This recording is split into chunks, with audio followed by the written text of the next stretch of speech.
पल पिय को रूप निहारूं, निरख निरख सुख पाती। पल पल पिय को रूप निहारूं, निरख निरख सुख पाती। एक बात सुनो, उस दिन यहाँ लाल जी पधारे थे, आपने एक चीज देखी, आरती से पहले हमने क्या किया? पहले ठाकुर जी को शीशा दिखाते। शीशा आप लोग तो खूब देखते हो, कभी अपनी लटें सुलझाते हो, कभी अपने स्वरूप को देखते हो। ठाकुर जी का श्रृंगार करके उनको भी दिखाया करो कैसे लग रहे हैं। क्यों देखते हैं ठाकुर जी शीशा? जब कपाट खुलते हैं तो लाल जी अपने अर्चक को बुलाते हैं, इधर आओ, इतने सारे लोग मेरे को देख रहे हैं, पहले दिखाओ तो सही मैं कैसा लग रहा हूँ। तो ठाकुर जी को आरसी दिखाई जाती है। तो आरसी में ठाकुर जी कहते हैं हाँ बढ़िया लग रहा हूँ मैं। फिर अपने अर्चक को कहते हैं अब तुम भी देखो आरसी में मुझे, मैं ठीक तो लग रहा हूँ ना। फिर अर्चक देखता, बोला हाँ लाल जी बहुत बढ़िया लग रहे हो। और उसी समय ठाकुर जी को देखा जाता है कोई अव्यवस्था तो नहीं है, और कोई अगर माला टेढ़ी हो रही हो तो सीधी कर देते हैं, फिर आरती करते हैं ठाकुर जी की। इसलिए दिन में जितनी बार आरती हो ठाकुर जी की, आरती से पहले उनको शीशा दिखाओ, पहले उनको दिखाओ, फिर शीशे में आप उनको देखो, पहले देखो बढ़िया लग रहे हो, अब करें आरती आपकी। ये भाव होता है आरसी का। दूसरा भाव क्या होता है? ठाकुर जी का जो विग्रह है वो कृष्ण है, और जो श्रृंगार है वो राधा रानी है। तो ठाकुर जी कहते हैं अरे आज मुंह को दिखाओ तो सही, राधा रानी कितनी आई है मेरे ऊपर। तो ठाकुर जी को आरसी दिखाते हैं, बोले आहा आज तो खूब सारी आई हैं, गले में इतनी माला, मतलब इतनी सारी राधा रानी मेरे ऊपर आई हैं। तो ठाकुर जी आरसी में देखते हैं। मीराबाई कह रही हैं ओ पल पल पिय को रूप निहारूं, निरख निरख सुख पाती। पल पल पिय को रूप निहारूं, निरख निरख सुख पाती। तो कर मीरा के प्रभु गिरधर नागर, मीरा के प्रभु गिरधर नागर, मीरा के प्रभु नटवर नागर, मीरा के प्रभु नटवर नागर। हरि चरणा चित्रा की गिरधर, जन्म जन्म का साथी। गिरधर जन्म जन्म का साथी। गिरधर जन्म जन्म का साथी। गिरधर जन्म जन्म का साथी। होया नाय बिसरूं दिन राती, होया ना बिसरूं मैं दिन राती। होया नाय बिसरूं दिन राती। होया ना बिसरूं मैं दिन राती। जन्म जन्म दासा, गिरधर जन्म जन्म दासाती। जन्म जन्म दासा, गिरधर जन्म जन्म दासाती। गिरधर जन्म जन्म दासा। गिरधर जन्म जन्म दासाती। श्री मीराबाई का भाव। मीराबाई के भाव और अष्ट सखाओं के भाव पता नहीं क्यों हमारे संग ऐसा है कि वो भाव ब्रज में ही ज्यादा बढ़िया हमसे निकलते हैं। ब्रज की कथा जब होती है या कहीं नाथत द्वार या गोवर्धन आदि में कथा हो तो मीराबाई के ऐसे ऐसे भाव याद आएंगे, लेकिन ये अद्भुत है।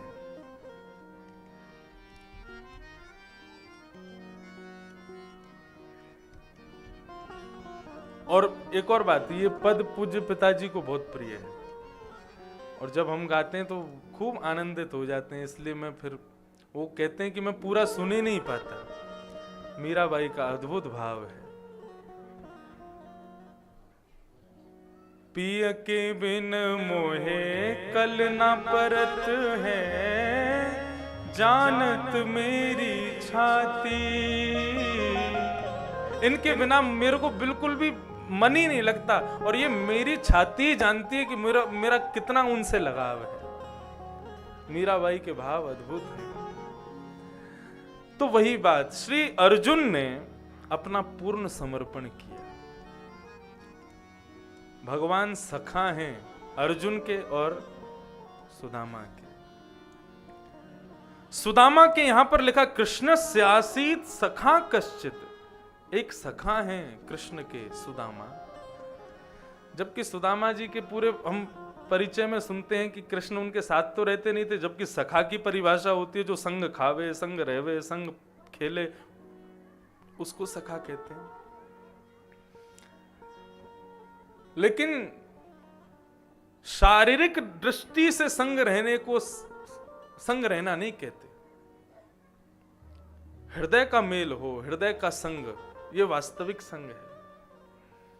कई लोग होते हैं उनसे हमारा भले ही हम शरीर से उनके पास ज्यादा ना रहें, लेकिन मन से सदैव उन्हीं के पास ही रहते हैं, हृदय से सदैव उन्हीं का स्मरण रहता है। ठीक उसी प्रकार सुदामा जी जो हैं वो हृदय से ठाकुर जी के पास ही रहते हैं, दिन रात ठाकुर जी का स्मरण करते हैं। कृष्ण स्यासि सखा कश्चित् ब्राह्मणो ब्रह्मवित्तमः विरक्त इंद्रियार्थेषु प्रशांतात्मा जितेन्द्रिय।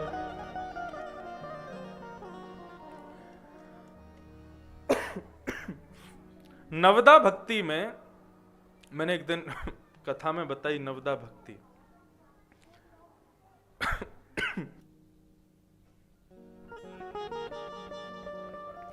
श्रवणम कीर्तनम विष्णु स्मरणम पाद सेवनम अर्चनम वंदनम दास्यम सख्य आत्मनिवेदनम, 9 भक्ति हैं। श्रवण भक्ति, कीर्तन भक्ति, स्मरण भक्ति, ये सब नवदा भक्ति हैं। लेकिन इनमें 2 भक्ति ऐसी हैं जो आपकी इच्छा से नहीं हो पाएंगी। पहली भक्ति पाद सेवन, चरण सेवा।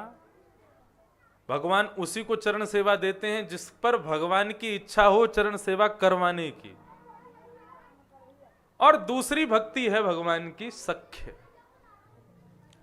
भगवान सख्य भक्ति भी सबको नहीं देते।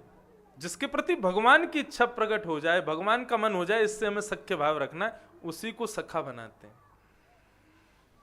लेकिन सुदामा जी को सखा बनाया तो सुदामा जी के कुछ गुण यहां बताए गए हैं। तो श्रीमद् भागवत मानो संकेत कर रही है हमारे लिए कि ऐसे गुण होंगे तो भगवान शायद हमें भी सखा मान लें। क्या क्या गुण हैं श्री सुदामा जी में? ब्राह्मणो ब्रह्मवित्तमः विरक्त इंद्रियार्थेषु प्रशांतात्मा जितेंद्रिय। 3 गुण हैं जिन गुणों को देख करके भगवान सखा बनाते हैं। पहला गुण विरक्त इंद्रियार्थेषु, इंद्रियों से विरक्ति। इंद्रियों से विरक्ति का मतलब क्या होता है? हम लोग इंद्रियों से विरक्त नहीं हैं। हमें अपने स्वरूप को सजाने धजाने के लिए कितनी सारी सामग्रियां चाहिए। पैरों के लिए बढ़िया चप्पल चाहिए, सोने के लिए बढ़िया बिस्तर चाहिए, बैठने के लिए बहुत सारी व्यवस्थाएं चाहिए। इसका मतलब क्या है? अभी भी हम इंद्रियों के गुलाम हैं। लेकिन इन इंद्रियों की विरक्ति क्या है? अपने शरीर को अव्यवस्था में भी प्रसन्न रखना, यही इंद्रियों की विरक्ति है। रोटी सब्जी खाने का, कुछ बढ़िया पकवान खाने का मन करे, लेकिन घर की करेले की सब्जी दिखाई दे रही है तो चुपचाप आंख बंद करके उसको खा जाए, उसको कहते हैं विरक्त इंद्रिय। खाने की इच्छा तो थी कुछ पकवान, लेकिन करेला खा के मन भरा, उसको इंद्रियों की विरक्ति कहते हैं। जो इंद्रियों से विरक्त है, जो इंद्रियों की इच्छाओं के पीछे नहीं दौड़ता। जीभ कहती है मुझको ये खिलाओ, ये खिलाओ, ये खिलाओ, उसको वही खिलाना, ये इंद्रियों की विरक्ति नहीं, आप इंद्रियों की आसक्ति है ये। नेत्र कहते हैं मुझको वो दिखा के लाओ, तो वो दिखाने के लिए आप नेत्रों को ले जाते हो, तो इंद्र की आसक्ति है, नेत्रों की आसक्ति है। अपनी प्रत्येक इंद्रियों की इच्छाओं को पूरा ना करना, इसको कहते हैं इंद्रियों की विरक्ति। पहला गुण भगवान को ये पसंद है। भगवान क्यों कह रहे हैं ऐसा? बोले कहीं हम तुम्हारे सखा बन गए और तुम हमारे पास बैठ के कहने लगे चलो हमको तो ऑस्ट्रेलिया घुमा लाओ, हमको इंग्लैंड घुमा लाओ। भगवान कहेंगे इतना नहीं है समय हमारे पास, इंद्रियों से विरक्त रहो तो हमारे सखा बनो। हम तुम्हारी इच्छा पूरी नहीं करेंगे, तुम हमारी इच्छा पूरी करो। विरक्त इंद्रिय। दूसरा भगवान कह रहे हैं प्रशांत। बोले शांति भी नहीं, मुझे प्रशांत चाहिए।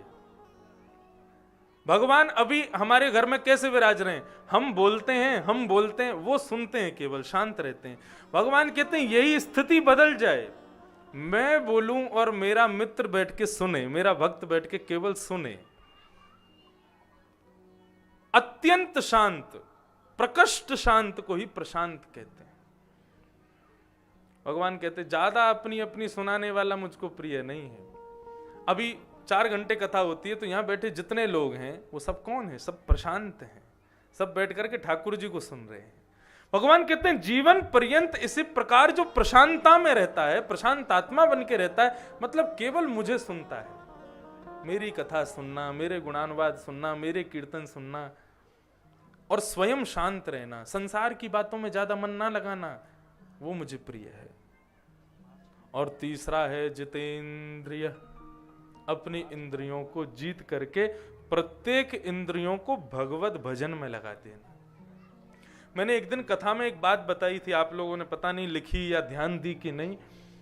भक्ति किसे कहते हैं?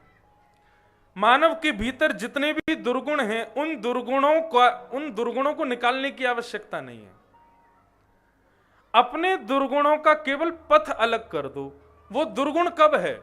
वो दुर्गुण तब है जब संसार के लिए किया जा रहा है। क्रोध संसार के लिए किया गया, दुर्गुण बन गया। काम संसार के लिए दुर्गुण बन गया। ईर्ष्या संसार के लिए दुर्गुण बन गया। द्वेष संसार के लिए दुर्गुण बन गया। लेकिन यही दुर्गुण जो आपके भीतर हैं, यदि यही भगवान के लिए किए जाएं, क्रोध करो तो भगवान पे ही करो। लेकिन क्रोध का मतलब यह नहीं कि कुछ वैसा भाव युक्त क्रोध, गुस्सा आवे तो भगवान पे ही आ जाए। कामना की कोई इच्छा है तो वो भी भगवान। गोप्य कामात भयात कंस, श्रीमद् भागवत कहती हैं कि गोपियों ने भगवान को काम भाव से भजा, कंस ने भगवान को द्वेष भाव से भजा, रावण ने भगवान से ईर्ष्या करके भगवान को भजा, सबने भगवान को पा लिया। अपने दुर्गुणों को निकालने की आवश्यकता नहीं, केवल उन दुर्गुणों का पथ अलग करना है, पृथक करना है, बदलना है, उसी से भगवान मिल जाएंगे। तो इस प्रकार ये 3 गुणों से युक्त जो है वो भगवान का सखा है, वही सुदामा। अच्छा, आपको एक आश्चर्य की बात बताएं, इस सुदामा चरित्र में कहीं भी नाम लिखा ही नहीं है सुदामा का, केवल एक ही बात लिखी, ब्राह्मण, वो विप्र। सुदामा ये नाम किसी अन्य ग्रंथ पुराण से आया होगा या किसी संत वैष्णव ने सुदामा जी के गुणों को देख करके रख दिया, लेकिन भागवत में सुदामा नाम नहीं है, केवल ब्राह्मण विप्र। कृष्ण स्यासीत सखा कश्चिद, एक कृष्ण के मित्र थे, क्या कौन? ब्राह्मणों ब्रह्मवित्तम। तो सुदामा नामकरण कैसे किया? बोले जिसके पास सुंदर दाम है, सुंदर धन है, उसको सुदामा कहते हैं। बोले सुदामा जी के पास तो कुछ भी नहीं था। बोले नहीं, उनके पास में कृष्ण भगवान का नाम था, वही सबसे सुंदर दाम है, इसलिए उनका नाम सुदामा। इससे बढ़िया सुदाम कोई नहीं हो सकता। कई लोग तो सुदामा भी नहीं बोलते, सुदाम, सुदाम बोलते हैं। सुदाम मतलब सुंदर दाम जिसके पास है। सुदामा जी महाराज के घर में भोजन के लिए अन्न नहीं है, पहनने के लिए वस्त्र नहीं है, सोने के लिए बिस्तर नहीं है, सब चीज मानेंगे, लेकिन सुदामा दरिद्र हैं ऐसा कभी नहीं कहना चाहिए। सुदामा दरिद्र नहीं है। दरिद्र किसको कहते हैं? भगवान की अनंत कृपा होने के बाद भी उस कृपा को नजरअंदाज करते हुए और भगवान से याचना करे, उसको दरिद्र कहते हैं। इसके पास बढ़िया गाड़ी है, मेरे पास भी होनी चाहिए, इसी को दरिद्रता कहते हैं। इसका घर है, मेरा भी इससे बढ़िया होना चाहिए, इसी को दरिद्रता कहते हैं। इसका भी मुझे मिल जाए, उसका भी मुझे मिल जाए, ये दरिद्रता। सुदामा जी का ऐसा गुण कहीं नहीं लिखा, उनको दरिद्र कैसे कह सकता है कोई?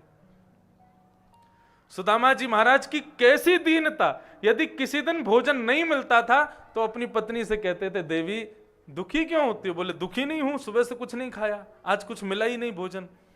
बोले अरे देवी खुशी मना। क्यों? बोले आज चतुर्दशी है, लेकिन भगवान ने आज भी हमारी एकादशी करवा दी। भगवान हमसे कितना प्रेम करते हैं, आज भी हमारी एकादशी करवा दी। प्रत्येक परिस्थिति में भगवत भाव और भगवान की कृपा का अनुभव करना, यह सुदामा जी से सीखा। चाहे गलत हो रहा है चाहे अच्छा हो रहा है, भगवान ने हमारे लिए कुछ ना कुछ सोच के ही वो कर रहे हैं। इसलिए उस स्थिति में अपना कर्म मत छोड़ो, लेकिन भगवान की कृपा का सदैव अनुभव करो। बाहर से आलू जैसे दिखने वाले पत्थर उठा के लाते हैं, ला करके पतीले में रख देते हैं, जल डाल देते हैं, नीचे अग्नि प्रज्वलित करते हैं, बच्चों को बोलते हैं देखो आलू पक रहे हैं ना। बोले हाँ पिताजी। अब इनको पकने में समय लगेगा, तब तक क्या करोगे? चलो अपना सिर मेरी गोदी में रखो। दोनों बालक लेट जाते हैं। सुदामा जी उनको कृष्ण कथा सुनाते सुनाते सुनाते फिर दोनों को सुला देते हैं। ऐसे जीवन यापन करते हैं सुदामा जी। एक दिन पत्नी 4 घरों से 4-4 मुट्ठी चावल लेकर के आती है, पोटली बना करके लाती है। सुदामा जी से कहती है कि आपके मित्र द्वारिकाधीश हैं, उनका दर्शन करने क्यों नहीं जाते? सुदामा जी कहते हैं, बोले उत्तम श्लोक दर्शनम। अरे देवी मुझे वहां जाने की आवश्यकता नहीं, मैं रोज नेत्र बंद करके यहीं अपने लाला को दर्शन कर लूं। मैं जो पाऊं मेरो लाला मेरे संग पावे, मैं जब सोऊं मेरो लाला मेरे संग सोवे। ये तो मेरे संग ही खावे पीवे, मुझ को दूर जावे की आवश्यकता ना है। सुदामा जी की पत्नी ने आज सौगंध दे दी, मेरी सौगंध है जाना पड़ेगा। पत्नी की सौगंध सुनकर के बड़े खिन्न मन से, दुखित मन से श्री सुदामा जी महाराज द्वारिका के लिए प्रस्थान करते हैं। चलते चलते चलते महाराज कहीं कथा मिल गई तो 7 दिन वहीं बैठ गए, कथा ही सुनने लगे ठाकुर जी की। रास्ता भटक गए, किसी ने कहा आप तो 50 किलोमीटर गलत आ गए हो, वापस जाओ पीछे, आगे से वहां जाना। बेचारे दुबला पतला शरीर सुदामा जी का धीरे धीरे जा रहे हैं। रस्ते भर रो रो कर हमसे, किसी कवि ने कहा है, बहुत अच्छा, मुझे लगता है सुदामा जी का यही भाव रहा होगा। रस्ते भर रो रो कर हमसे, पूछा पाँव के छालों ने, वसती कितनी दूर बसाली, वसती कितनी दूर बसाली, हृदय में रहने वालों ने, रस्ते भर रो रो कर हमसे, पूछा पाँव के छालों ने। सुदामा जी महाराज एक नदी के किनारे लेट गए। बोले कन्हैया वैसे तो तू हमारे हृदय में रहवे, लेकिन तू को फिर भी यदि इतना ही परिश्रम करवाना हो तो भैया हम ते ना हेरो, हम तो यहीं सो रहे हैं, तो को दर्शन देना हो तो यहीं आ जाइयो, हम ना आ पाएंगे तेरे पास। सुदामा जी महाराज वहीं हाथ के तकिया लगा करके सो गए। थोड़ी देर में ही जय श्री कृष्ण जय श्री कृष्ण जय श्री कृष्ण जय श्री कृष्ण नाम की ध्वनि आने लगी। सुदामा जी ने नेत्र खोल करके देखा, जय श्री कृष्ण ध्वनि, तभी क्या देखते हैं, इतनी सारी भीड़ चल रही है, बीच में सुदामा जी लेटे हैं, सोने के भवन अटारियां खड़ी हैं, चारों तरफ सोने के महल खड़े हैं। सुदामा जी कहते हैं भाई कहाँ आ गए, हम तो सोए नदी किनारे, बाढ़ बाढ़ आ गई का, बह गए का हम? तभी किसी से बोले भैया ये कौन सी नगरी है, कौन सी जगह है हम? बोले ये द्वारिकापुरी है। द्वारिका, द्वारिकाधीश की नगरी द्वारिकापुरी। बोले द्वारिकाधीश ब्रज वाले नंद नंदन श्री कृष्ण द्वारिकाधीश की नगरी? बोले हाँ उन्हीं की नगरी है द्वारिका। अब तो सुदामा जी नृत्य करने लगे और सबको राह चलते को बता रहे हैं। बोले मेरे मित्र द्वारिका की नगरी है, मेरे मित्र कृष्ण की नगरी द्वारिका है। अरे भैया हमने पहली बार देखी, हमने तो सुनी केवल कैसी है, मेरे मित्र की कैसी सुंदर नगरी है। बंधुओं एक कथा सुनो। एक गुरु के दो शिष्य, एक सुदामा एक कृष्ण। गुरु की कृपा में कोई कमी नहीं, लेकिन एक निर्धन और एक लक्ष्मीपति। क्यों?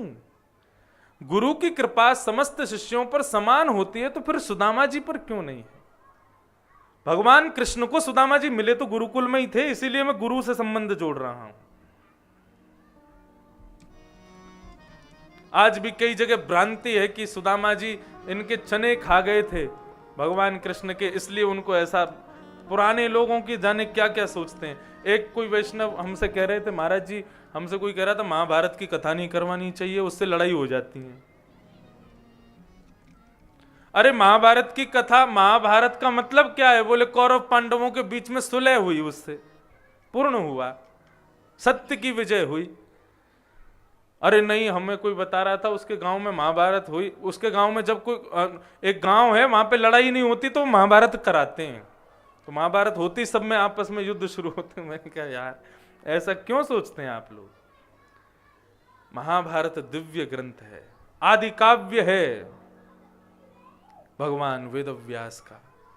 उसके प्रति ऐसी भावना मंत्रणा कभी नहीं। इसी प्रकार लोग सुदामा जी के लिए सोचते हैं कि वे भगवान के हिस्से के चने खा गए इसलिए दरिद्र हो गए, निर्धन हो गए। अरे पूरी कथा सुनो। सांदीपनी गुरुकुल में सुदामा और कृष्ण दोनों रहते थे। एकादशी का दिन था, आज गुरुकुल में भोजन नहीं बना था, लेकिन अकस्मात ना जाने शायद परीक्षा लेने के लिए भृगु ऋषि वहां पहुंचे। रोज आते थे भिक्षा लेने के लिए। सांदीपनी गुरुकुल में जाकर गुरु मां से उन्होंने भिक्षा मांगी। माते भिक्षाम देहि। गुरु मां ने कहा महाराज क्षमा करें, आज एकादशी है, कुछ नहीं है गुरुकुल में। बोले कछु पड़ा हो दे दो, हम कल द्वादशी कल पालेंगे। मां भीतर गई तो देखा रसोई घर में कुछ नहीं था, केवल 2 पोटलियां रखी थी चने की। और वो 2 पोटलियां सुदामा और कृष्ण की थी, क्योंकि दोनों वन में जाएंगे पुष्प आदि तोड़ने के लिए, वृक्ष आदि की डाल आदि लेने के लिए। तो बेचारे जंगल में क्या खाएंगे पिएंगे, फल नहीं मिले तो उनके लिए चने रखे थे। गुरु मां ने कहा अब इनको क्या दें, ये तो इनको तो कहीं भी भिक्षा मिल जाएगी, ये दोनों बालकों के, ये नहीं देंगे हम। मां ने जाकर के कहा महाराज जी क्षमा करें, आज गुरुकुल में कुछ नहीं, आप कल आ जाना। भृगु ऋषि बोले कोई बात नहीं, हम जाते हैं। जाने लगे तो सामने सुदामा जी आ रहे थे, तो ऋषि आ रहे थे, तो सुदामा जी छुप करके एक झाड़ी में बैठ गए। ऐसा शिष्टाचार है, कोई संत महात्मा जाए तो मार्ग में नहीं रहना चाहिए। अकस्मात भृगु ऋषि वहीं पहुंचे जहां सुदामा जी बैठे थे, झाड़ी के बगल में आके भृगु ऋषि कहते हैं इतना बड़ा गुरुकुल, इतने बालक पढ़ते हैं और कुछ भी नहीं है भीतर, मां ने हमें कुछ नहीं दिया। तभी अपनी मंत्र दृष्टि से देखा, बोले कुछ है कि नहीं। तभी उन्होंने पाया कि 2 चने की पोटलियां रखी थी, लेकिन दिया नहीं है मुझे।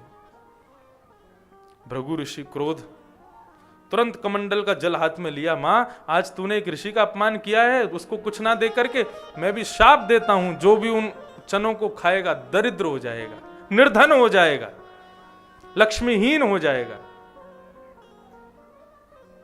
और यही इसी समय वहां पर श्री सुदामा जी बैठे थे और सुदामा जी ने ये स्वर सुन लिया।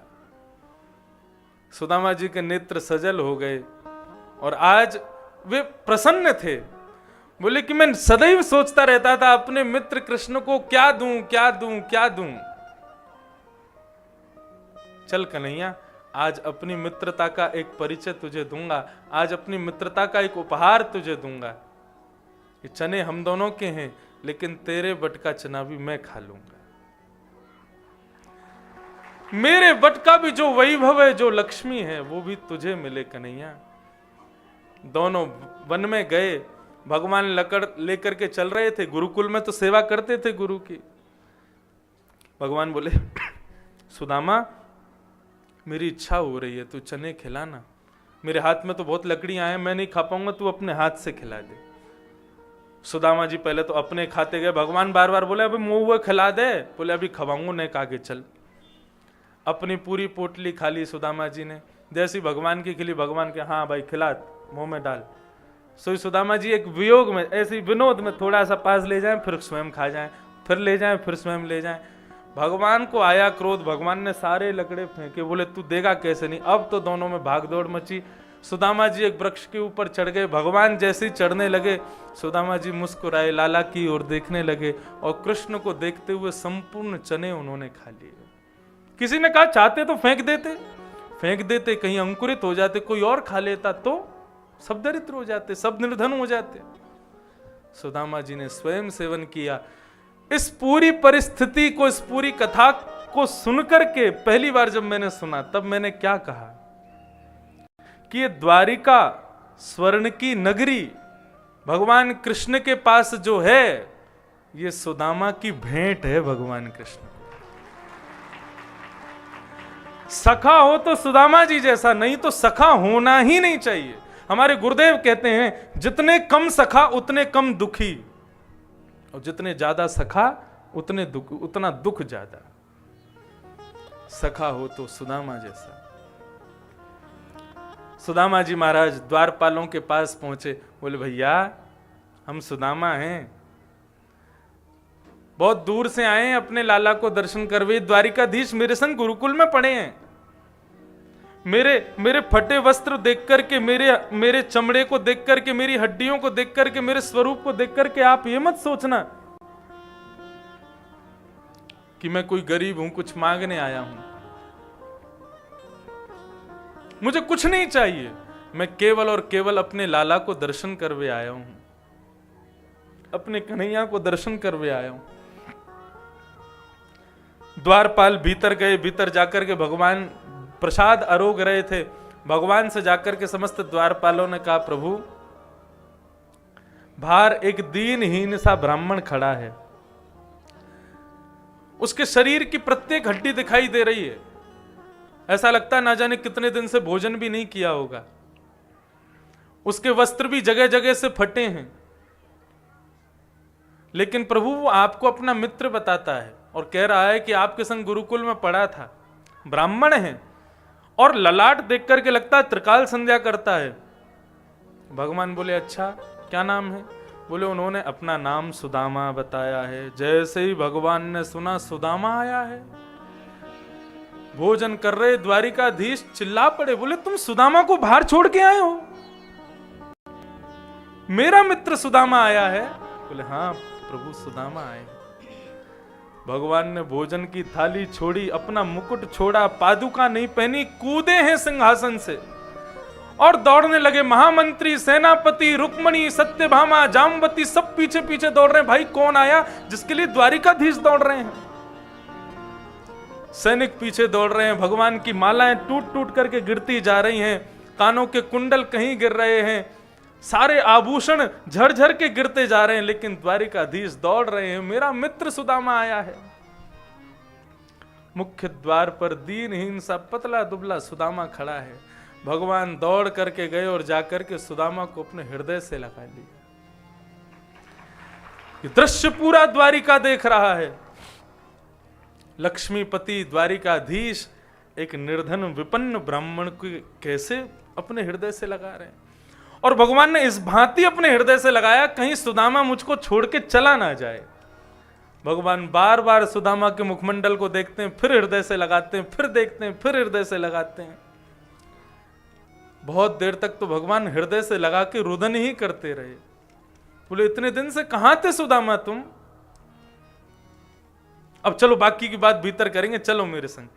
सुदामा के गले में गलवैयां डाल के भगवान स्वयं भीतर लेकर के जा रहे हैं, और ले जाकर के भगवान ने द्वारिका के राज सिंहासन पर, जहां पर राजा बैठता है, उस सिंहासन पर ले जाकर के सुदामा जी को बिठा दिया। सुदामा जी बोले लाला ये मेरा स्थान ना है, तेरो स्थान है, तू बैठ। भगवान बोले आपका स्थान क्या होना चाहिए मुझसे बढ़िया कोई नहीं जानता, यहीं बैठोगे आप, यहां बैठो। सुदामा जी को बिठा दिया। रुक्मणी जी को इशारा किया जल्दी थाली लेकर के आओ और जल लेकर के आओ, सुदामा जी के चरण धोने। सुदामा जी बोले ना ना लाला, मैं चरण ना धुलवाऊं, और बहुत दूर से चल के आया हूं, छाले पड़ गए पैरन में, घाव बह गए, तू मत धोवे, ऐसा अच्छा ना लगे। लेकिन भगवान तो बोले आज तो हाथ पड़ गए हो सुदामा, अब तो ठिकाने लगा के ही छोड़ेंगे आपको हम।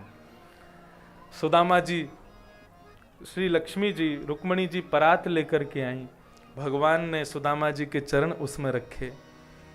रुक्मणी जी ने एक स्वर्ण कलश दिया जल से युक्त, गोमती का जल। भगवान बोले इसकी आवश्यकता नहीं है, ले जाओ। बोले कैसे धोओगे आप चरणों को? तब एक कवि कहते हैं, देख सुदामा की दीन दशा, करुणा करके करुणा निधि रोए,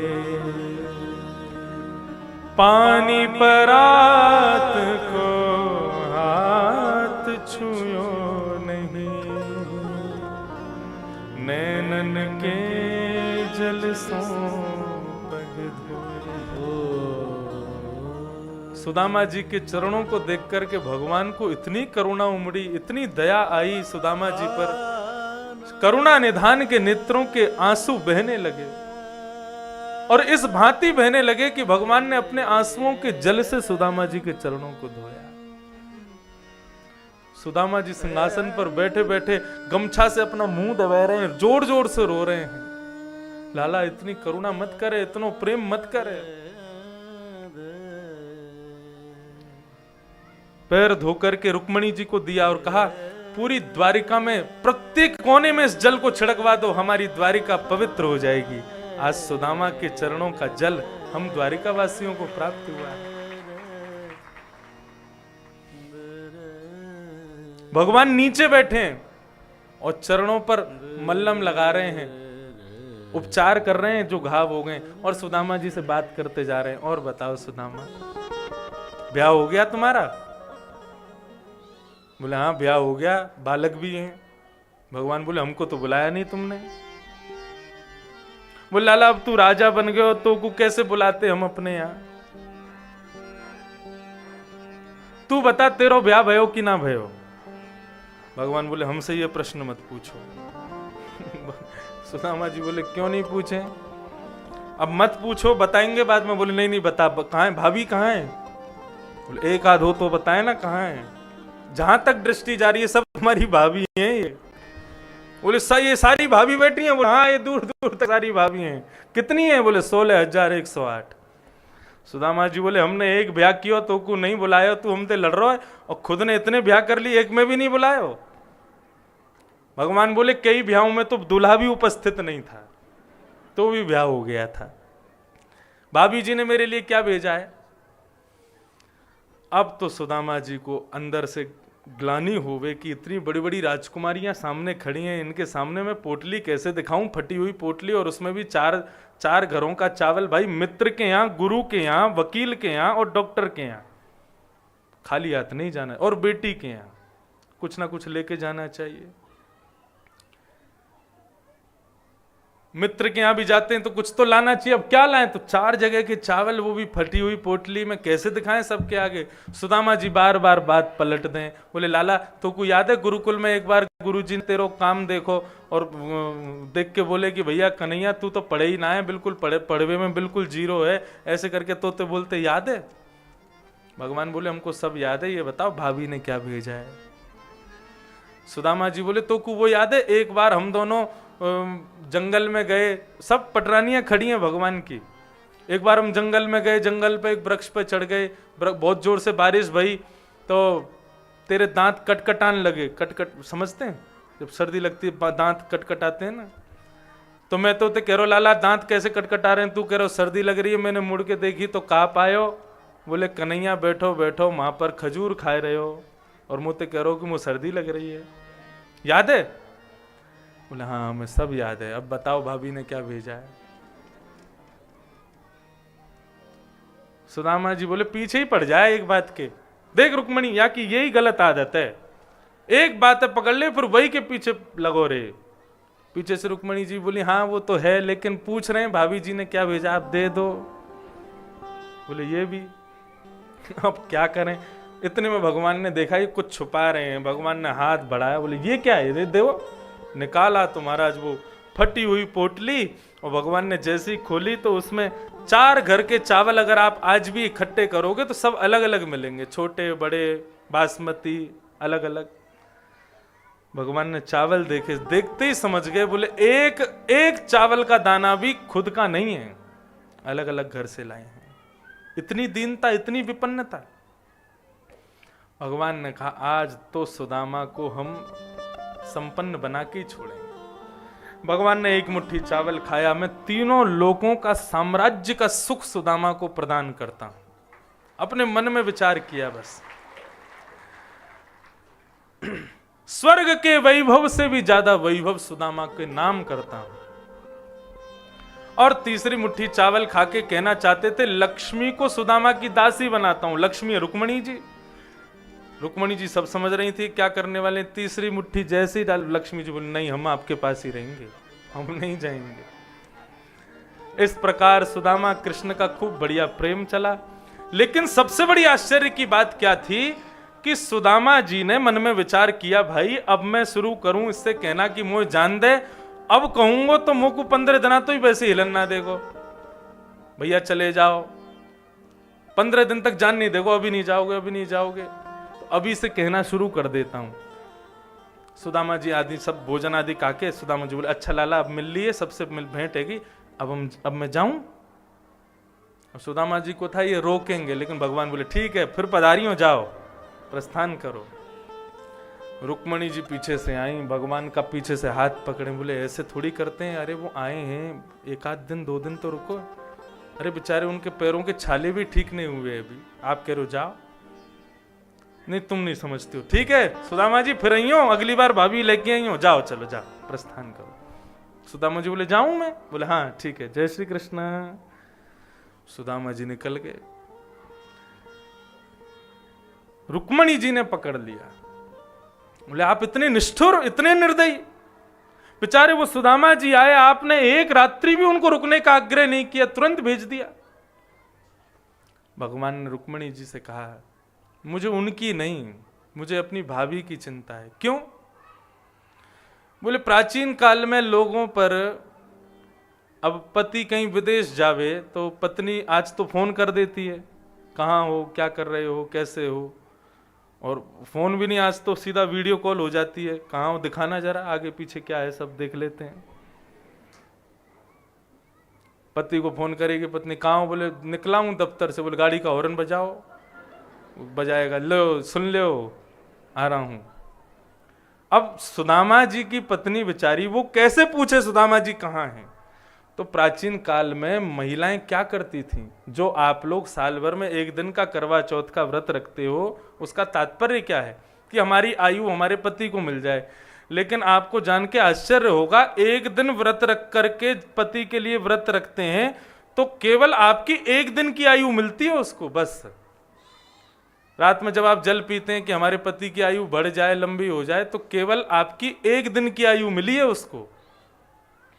प्राचीन काल में माताएं क्या करती थी, जब कोई विदेश जाते थे पति या कहीं परदेश जाते थे, तो जितने दिन वो नहीं आते थे उतने दिन रोज दिया जला के और केवल एक समय फलाहार करके व्रत करके अपनी रोज की आयु अपने पति को देती थी कि हमारे पति सही सलामत आ जाए, उनको कोई कष्ट ना हो। भगवान रुक्मणी से बोले 14 दिन तो उनको आने में लगे थे, तो 14 दिन से तो भूखी है बेचारी, अब इनको 15 दिन जाने में लगेंगे, इतने दिन और भूखी रहेगी वो। और उसमें भी बीच में तुम कह रही हो इनको रोक लूं मैं 5-6 दिन, नहीं इनको अभी जाने दो, ताकि हमारी भाभी मां व्रत कर रही है, उनका व्रत सुसंपन्न पूर्ण हो जाए। तब रुक्मणी जी ने भगवान को प्रणाम किया, बोले आपकी सोच तो भैया आप ही जानो। देख करके महाराज अब 10-12 दिन में लौट करके सुदामा जी आए तो क्या देखा, पूरी नगरी बदल गई है। सुदामा मंदिर देख डरे, यहां तो हत्ती मेरी छोटी सी झुपड़िया, अब कंचन महल खड़े। द्वारपालों से कहा भैया कौन सी नगरी है, बोले सुदामा नगरी। बोले सुदामा नगरी, बोले हाँ जी। ये कब बसी, बोले अभी बसी कुछ दिन में। अच्छा सुदामा जी कहाँ हैं, बोले वो द्वारिका गए हैं द्वारिकाधीश से मिलने के लिए। सुदामा जी बोले द्वारिका तो मैं ही गया था, बोले हो सकता है एक नाम के दो लोग होते हैं।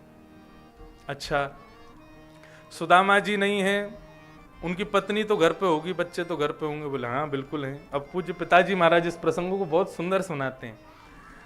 पिताजी महाराज कहेंगे कि बोले कि अब जब गए थे सुदामा जी तब तो पत्नी थी ऐसी, अब हो गई थी ऐसी। अब जैसे सुदामा जी बोले एक ही आश है, पत्नी देख के पता कर लेंगे कि हमारी कुटिया है कि नहीं। जैसी पत्नी आई धम्म धम्म करती, सुदामा जी बोले ये हमारी सुशीला नहीं है।